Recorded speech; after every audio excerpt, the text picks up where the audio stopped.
ରାଜଧାନୀ ଭୁବନେଶ୍ୱରରେ ଅନେକ ଗୁଡ଼ିଏ ବାର୍ ନିର୍ଦ୍ଧାରିତ ସମୟ ପରେ ମଧ୍ୟ ପରିଚାଳିତ ହେଉଥିବା ଅଭିଯୋଗ ହେଉଛି। ପ୍ରଶାସନ ପକ୍ଷରୁ ଅମାନିଆଙ୍କ ବିରୋଧରେ କାର୍ଯ୍ୟାନୁଷ୍ଠାନ ନିଆଯାଉଛି। ତଥାପି କିଛି ମାଲିକ ସରକାରୀ ଗାଇଡଲାଇନକୁ ଅଣଦେଖା କରୁଥିବା ଦୃଷ୍ଟିଗୋଚର ହେଉଛି। ନିୟମ ଉଲ୍ଲଂଘନକାରୀ ବାର୍ ଉପରେ ପ୍ରଶାସନ କାର୍ଯ୍ୟାନୁଷ୍ଠାନ ନେଉଛି। ରାଜଧାନୀ ଭୁବନେଶ୍ୱରର ଶହୀଦନଗର ସ୍ଥିତ ବାର୍ ଭୋକ୍ସପୋପକୁ ସିଲ୍ କରାଯାଇଛି। ଅବକାରୀ ବିଭାଗର ସ୍ୱତନ୍ତ୍ର ଟିମ୍ ଏହି ବାର୍କୁ ସିଲ୍ କରିଛି।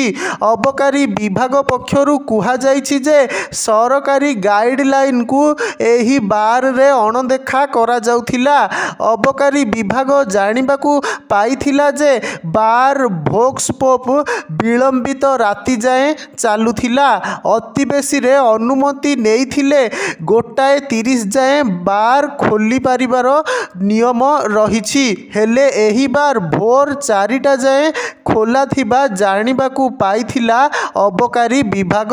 ସେହି ଆଧାରରେ ଆଜି ବାର୍ରେ ଚଢ଼ାଉ କରି ବାର୍କୁ 3 ଦିନ ପାଇଁ ସିଲ୍ କରାଯାଇଛି ବୋଲି ଅବକାରୀ ବିଭାଗର ଅତିରିକ୍ତ ଏସ୍ପି ଆର୍ୟା ସଭ୍ୟତା ସୂଚନା ଦେଇଛନ୍ତି।